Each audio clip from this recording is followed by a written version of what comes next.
प्रिय विद्यार्थियों, आज का टॉपिक है बीए द्वितीय वर्ष, जिसका प्रमुख शीर्षक है फ्रांसीसी क्रांति। इससे पहले हमने पढ़ा था इनका कारण, और आज हम इसके विभिन्न चरण और इसका स्वरूप पढ़ेंगे। फ्रांस में जब क्रांति शुरू हुई थी तो एस्टेट जनरल के अधिवेशन से इसका प्रारंभ माना जाता है। तृतीय सदन, क्योंकि वहाँ पर 3 सदन थे, पादरी वर्ग, कुलीन वर्ग और जो साधारण वर्ग थे, उनको तृतीय सदन में रखा गया था। और प्रथम सदन में ये पादरी थे, द्वितीय सदन में कुलीन वर्ग था, तृतीय सदन में सामान्य जन थे। तृतीय सदन ने 17 जून सन 1789 को 89 मतों के विरुद्ध 419 मत हासिल कर राष्ट्रीय सभा यानी नेशनल असेंबली तथा फ्रांस की जनता की एकमात्र प्रतिनिधि सभा घोषित कर दिया अपने आप को। अब्बेसिये के प्रस्ताव पर पुरानी एस्टेट जनरल को नया रूप देकर उसका नाम राष्ट्रीय सभा कर दिया गया था, जिसका अधिवेशन 17 जून से लगाकर 6 अक्टूबर सन 1789 तक रखा गया। 19 जून क्रांति के इतिहास का एक निर्णायक दिन था फ्रांस में, क्योंकि इसी दिन 143 पादरी प्रतिनिधि तीसरे सदन में सम्मिलित हो गए। क्योंकि जो प्रथम वर्ग था, पादरी वर्ग, उसमें भी भिन्नता थी। एक पादरी वर्ग अपने आप को उच्च मानता था और एक निम्न। जो निम्न वर्ग के पादरी थे 143, वो तृतीय एस्टेट में शामिल हो गए थे। ऐसी स्थिति में भ्रष्ट व अवसरवादी आर्क बिशप तालेरा ने राजा से मुलाकात कर क्रांति को अपने पक्ष में करने का प्रयास किया, किंतु वह असफल रहा। 20 जून को राजा ने सामंतों के दबाव में आकर राष्ट्रीय सभा के कार्य में हस्तक्षेप करने के लिए सभा भवन के द्वार बंद करवा दिए। वहां पहुंचने के बाद यह देखकर राष्ट्रीय सभा के 600 से अधिक सदस्यों ने पास के टेनिस कोर्ट में बेली की अध्यक्षता में सभा कर एक शपथ ली। राष्ट्रीय सभा यह तय करती है कि हम कभी भी अलग नहीं होंगे जब तक संविधान का निर्माण नहीं हो जाता तथा उसे सुदृढ़ नींव नहीं रख दिया जाता, तब तक जहाँ भी और जब भी परिस्थितियों के अनुसार आवश्यक होगा हम एकत्रित होते रहेंगे। यह बेली की अध्यक्षता में शपथ ग्रहण की थी तृतीय सदन ने। टेनिस कोर्ट की इस प्रख्यात शपथ का प्रस्ताव मोनियर द्वारा रखा गया। इस समय सदस्यों का नेतृत्व मिराबो और अब्बेसिये द्वारा किया गया। मिराबो देखने में भद्दा एवं कुरूप परंतु बुद्धि में अत्यधिक कुशाग्र था। उसका जन्म एक कुलीन परिवार में हुआ था, किंतु वह सामंती विशेष अधिकारियों को समाप्त करने का पक्षधर था। इसी के प्रयासों से जनता से वसूल किए जाने वाला टाइथ कर समाप्त किया गया था। अब्बेसिये मूलतः पादरी था और उसने तृतीय स्टेट क्या है शीर्षक से एक प्रभावी पुस्तिका लिखी। तृतीय सदन के सदस्यों की पोशाक सादे काले रंग की थी। यानी 20 जून सन 1789 फ्रांस के इतिहास में टेनिस कोर्ट की शपथ के नाम से जाना जाता है। 23 जून सन 1789 को तीनों सदनों की संयुक्त बैठक में राजा ने तृतीय एस्टेट के प्रस्तावों को अवैध व गैर कानूनी घोषित कर दिया। तीनों सदनों के अलग अलग अधिवेशन करने का आदेश दिया। संयुक्त अधिवेशन के बाद राजा व उसको सहयोग देने वाले तो सभा भवन से बाहर चले गए, परंतु जनसाधारण के प्रतिनिधि थे, जो सदस्य थे, वहीं बैठे रहे।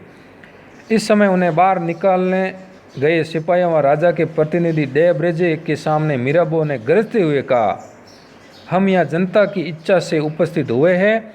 जब तक बंदूकों की गोली या कुंदों से हमको हटाया नहीं जाएगा तब तक हम यहीं रहेंगे, कहीं नहीं जाएंगे।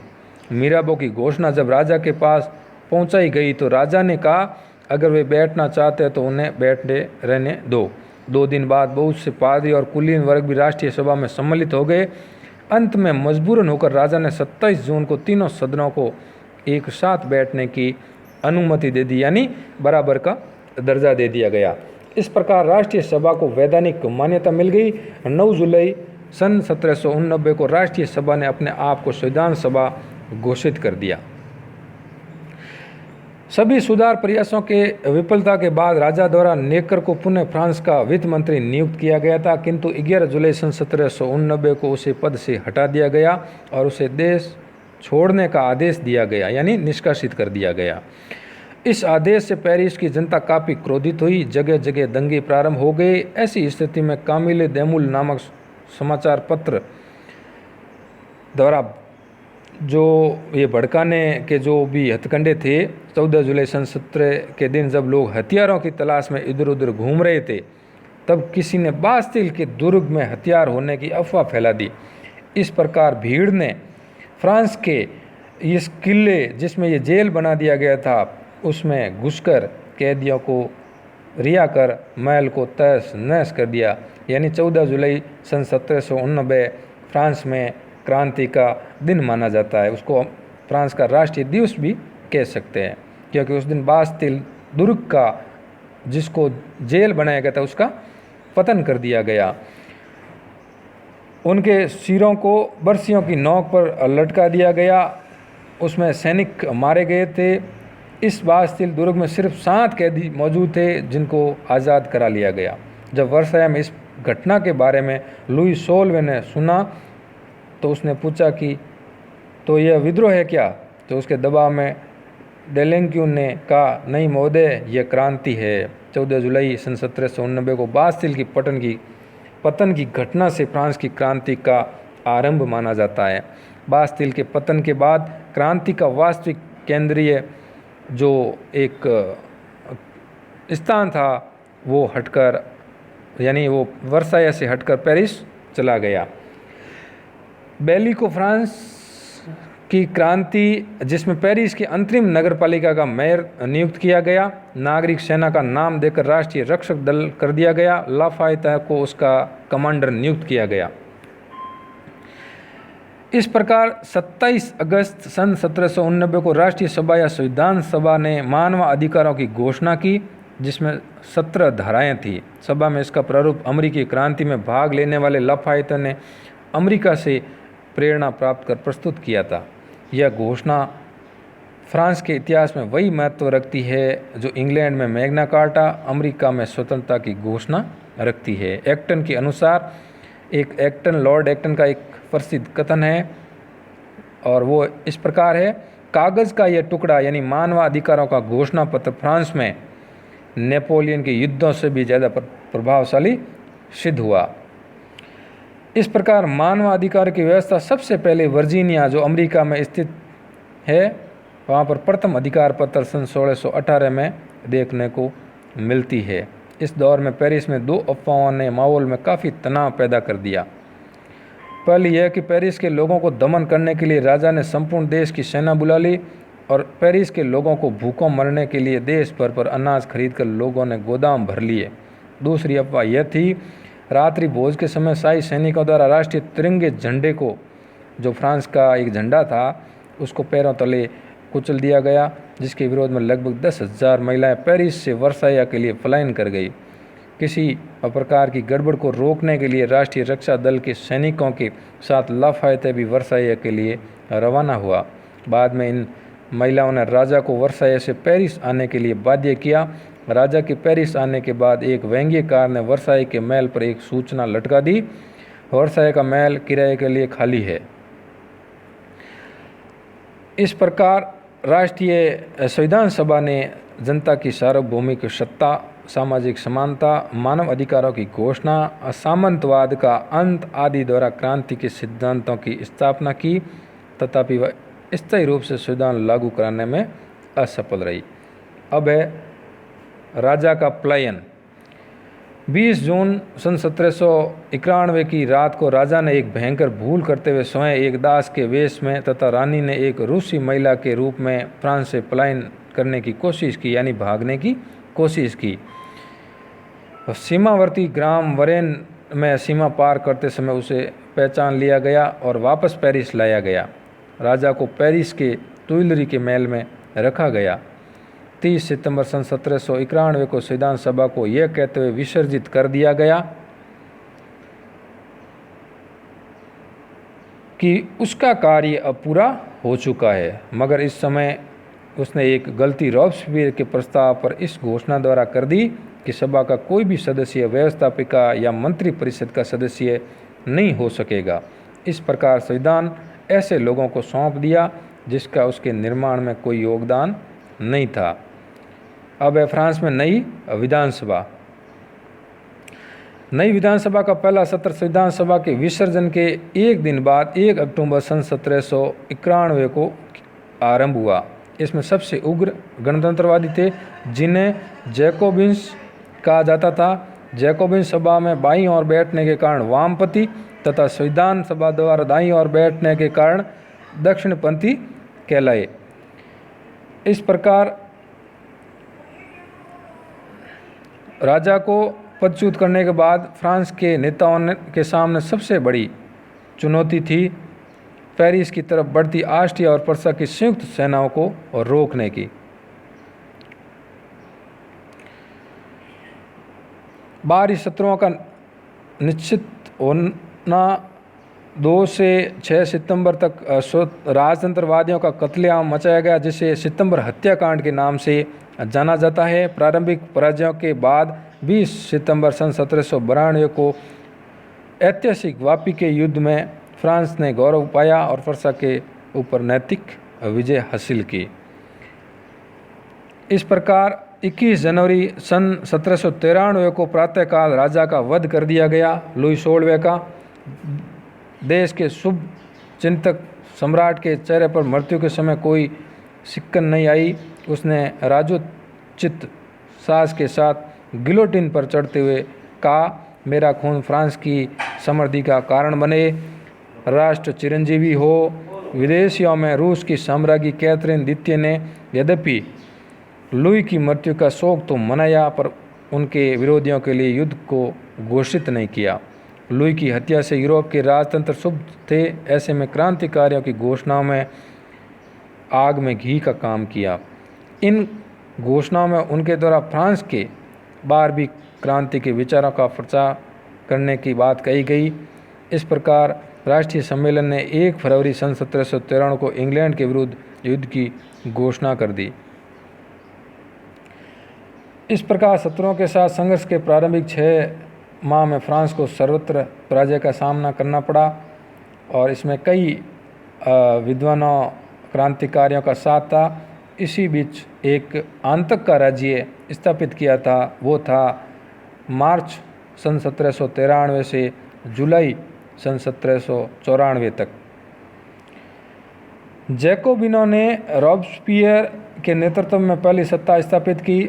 उन्होंने युद्धकालीन आवश्यकताओं की पूर्ति के नाम पर 2 समितियों का गठन किया, सार्वजनिक कल्याण समिति और सार्वजनिक सुरक्षा समिति।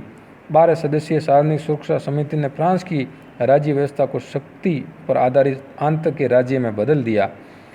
ऐसे कानून बना दिए गए जिसके अंतर्गत संदेह के आधार पर किसी को भी फांसी की सजा दी जा सकती थी। 28 जुलाई सन 1794 में रॉबस्पियर के वध के साथ ही आंतक के राज्य का अंत हो गया। फ्रांस में आंतक के शासन की समाप्ति को थर्मिडोरियन क्रांति कहा जाता है।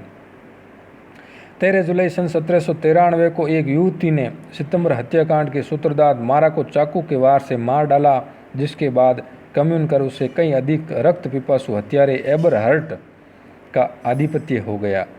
इसी समय रानी अंतोनेट को 16 अक्टूबर सन 1793 को गिलोटिन पर चढ़ा दिया गया।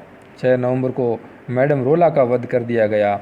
उसके प्रेमी बूंजो और पेटियन की लाशों पर भी जंगल में कुत्ते और गिद्ध लड़ते रहे। सन 1793 का उत्तरार्ध हथियारों का युग रहा। गिलोटिन पर मृत्यु का कारखाना चलता रहा।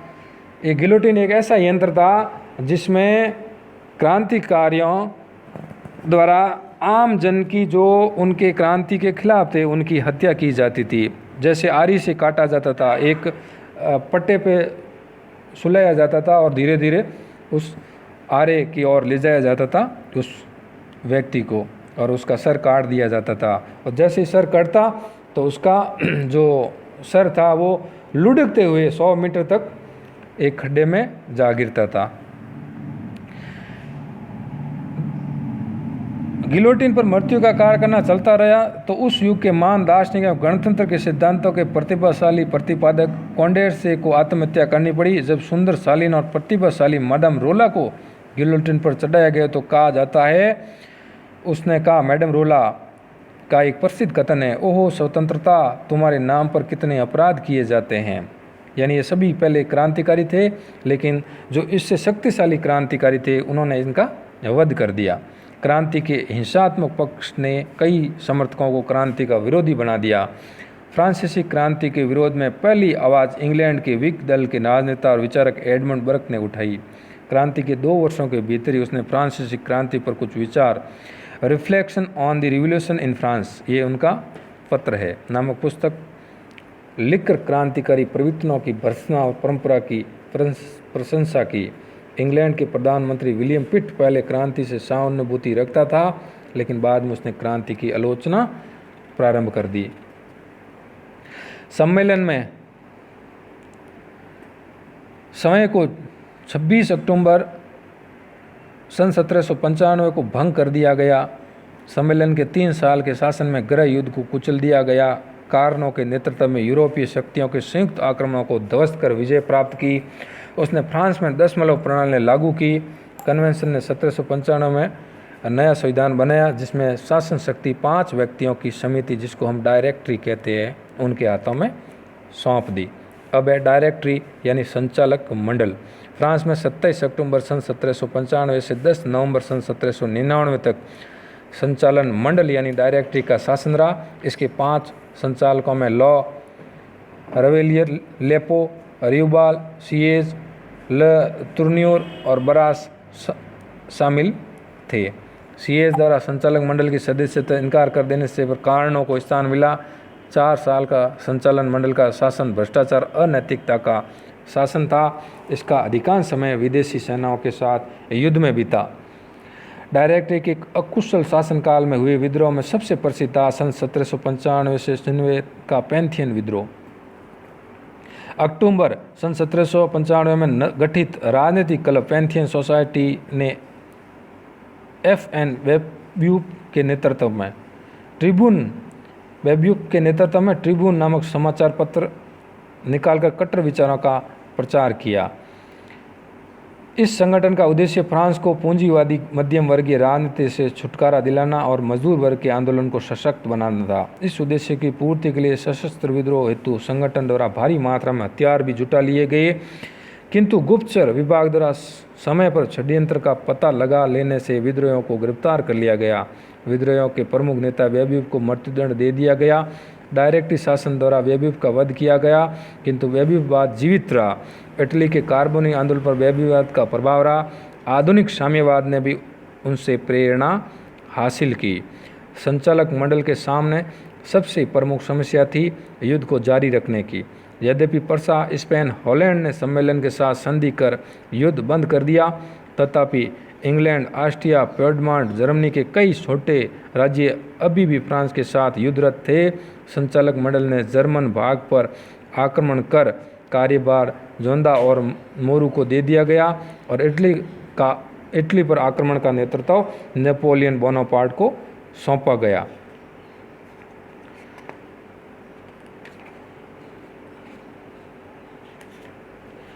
इस प्रकार जो क्रांतिकालीन जो प्रमुख व्यक्ति थे जिनका योगदान था फ्रांस की क्रांति में, वो था दांतो, लाफायते, मारा, रॉब्सपियर और कार्नो। अब इनके व्यक्तित्व के बारे में जाने। दांतो या इसको दांते भी कह सकते हैं। दांते 2 व्यक्ति थे। एक था जो पुनर्जागरणकालीन इटली का निवासी था, एक फ्रांस का था। ये फ्रांस में सन 1789 दांते ने मारा तथा डेमोलियस के साथ मिलकर कार्डेलियर क्लब की स्थापना की। उसका नारा था साहस, साहस और सदैव साहस। क्रांति की सुरक्षा के लिए उसने फ्रांस में आतंक का राज्य स्थापित किया, जिसमें उसने सर्वप्रथम अपने प्रतिद्वंदी जिरोंदिस दल के अनेक नेताओं को गिलोटिन पर चढ़ाकर फांसी दे दी गई। यानी काट दिया गया था उनको। फ्रांस की स्थिति में सुधार होने पर उसने सन 1794 के आरंभ में आतंक का राज्य समाप्त करने का प्रस्ताव रखा, किंतु उनके साथी रॉबस्पियर तथा अन्य जैकोबिन दल के नेताओं इनके लिए तैयार नहीं थे। यानी फ्रांस में क्रांति के समय दो दल थे, जैकोबिन और जिरोंदिस्ट। जिरोंदिस्ट था जो जिरोंद प्रांत से जो निवास करते थे, उनको जिरोंदिस्ट कहते थे। रॉबस्पियर तथा सेंट जस्ट आतंक के काल में रॉबस्पियर का जो सहयोगी था ने दांते के विरुद्ध होकर 5 अप्रैल सन 1794 को दांते को गिलोटिन पर चढ़ाकर उसकी हत्या कर दी गई। दांते कहता था, मेरे नाम की सत्ता सर्वथा नष्ट कर दो। यदि फ्रांस स्वतंत्र हो सके। दांतों को लोग अनेक पौराणिक नामों से पुकारते हैं। एक नेत्री दैत्य, विश्व का आश्रय, महादेव यानी टाइटन, क्रांति का हरक्यूलिस। अब दूसरा जो मुख्य क्रांतिकारी था लाफाइते।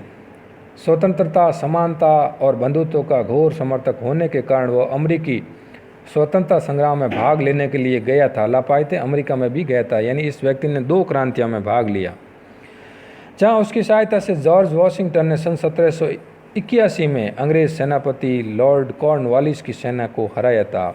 इसका प्रमुख कार्य था मानवाधिकार की घोषणा के मसौदे को तैयार करना था। क्रांति के प्रारंभिक दौर में फैली दुर्व्यवस्था को दूर करने के लिए बनाए गए राष्ट्रीय सुरक्षा दल का उसे अध्यक्ष बनाया गया। उस पर यह भी आरोप लगाया गया कि लुई 16वें को ऑस्ट्रिया से भगाने के प्रयास में उसका हाथ था। अमेरिका और फ्रांसीसी क्रांति में भाग लेने के कारण लाफाइते को 2 दुनियाओं का नायक कहा जाता है। अब है फ्रांस की क्रांति के नायक मारा पेशे से चिकित्सक था, यानी डॉक्टर था। उसने the friends of the people नामक समाचार पत्र का प्रकाशन कर क्रांति काल में राजतंत्र, पादरियों, सामंतों एवं कुलीनों पर निरंतर आघात किए। जिरोंदिस्ट दल से संबंधित एक युवती ने उसे 13 जुलाई सन 1793 को स्नान घर में घुसकर चाकू से वार कर मार डाला। जिरोंदिस्टों की भाषा में वह खून का प्यासा था, यानी मारा। अब था कुख्यात रॉबस्पियर। उसने सन 1794 में दांते द्वारा आतंक के राज्य को समाप्त करने का विरोध किया। दांते को गिलोटिन पर चढ़ाकर सर्वशक्तिमान बन गया। वह आतंक के राज्य का निर्माता नहीं, तथापि वह उसका अत्यधिक क्रियाशील विकास करने वाला था। 28 जुलाई सन 1794 को सेंट जस्ट के साथ उसे भी गिलोटिन पर चढ़ा दिया गया, क्योंकि इसी ने आतंक के राज्य की स्थापना की और इसी ने अपने आप को गिलोटिन पर चढ़ने के लिए मजबूर कर दिया, क्योंकि ये बहुत ही शक्तिशाली था। लेकिन एक दिन इसको भी दूसरे क्रांतिकारियों ने गिलोटिन पर चढ़ाकर इसकी हत्या कर दी। हालांकि एक बार पहले वह अपने समर्थकों की सहायता से जेल से भागने में सफल रहा। वह सदैव नैतिकता व सदाचार की बात करता था, जिसके कारण लोग उसे प्रयास से अभ्रष्टनीय कहते थे। उसने एक धार्मिक संप्रदाय की स्थापना की। उसने 2 सन की कार्यों के लिए भी जाना जाता है। ऋतुओं के नाम पर आधारित कैलेंडर जारी करना, ईसाई धर्म के प्रभाव को नष्ट करने का प्रयास, जिससे उसने विशुद्ध तर्क की पूजा पर बल दिया। अब वे क्रांतिकारी कारणों। राष्ट्रीय सम्मेलन के समय उसने फ्रांस के सेना ने अनेक गौरवशाली सफलताएं प्राप्त की, जिसके कारण खुश होकर फ्रांसीसी उसे विजय का संगठक नाम से पुकारने लगे। भारत में टीपू सुल्तान और राजा राम मोहन राय फ्रांसीसी क्रांति से उपजे विचारों से प्रेरणा लेने के लिए 2 ठोस उदाहरण हैं। मैसूर के सुल्तान टीपू ने फ्रांसीसी क्रांति की याद में पौधे लगाए, स्वयं को नागरिक टीपू कहना प्रारंभ किया। जैकोबिन क्लब का सदस्य बनकर अंग्रेज़ों के खिलाफ फ्रांसीसी सहायता प्राप्त करने का प्रयास किया। राजा राम मोहन राय जुलाई सन 1830 में फ्रांस की क्रांति के बारे में जानने के बाद किसी चीज़ के बारे में बात ही नहीं करते थे। इंग्लैंड जाते हुए केप टाउन में वह जिद करने लगे कि उन्हें क्रांतिकारी झंडे वाले युद्ध पोती दिखाए जाए। इतिहासकार R.R. पॉमर का मत है कि फ्रांस की क्रांति को अटलांटिक क्रांति कहना ठीक होगा, क्योंकि एक ही काल में अटलांटिक महासागर में दोनों ओर स्थित राज्यों में क्रांति हुई। तो इस प्रकार ये फ्रांस की क्रांति हुई और अमेरिका के क्रांति में इस फ्रांस की क्रांति के नींव देखे गई।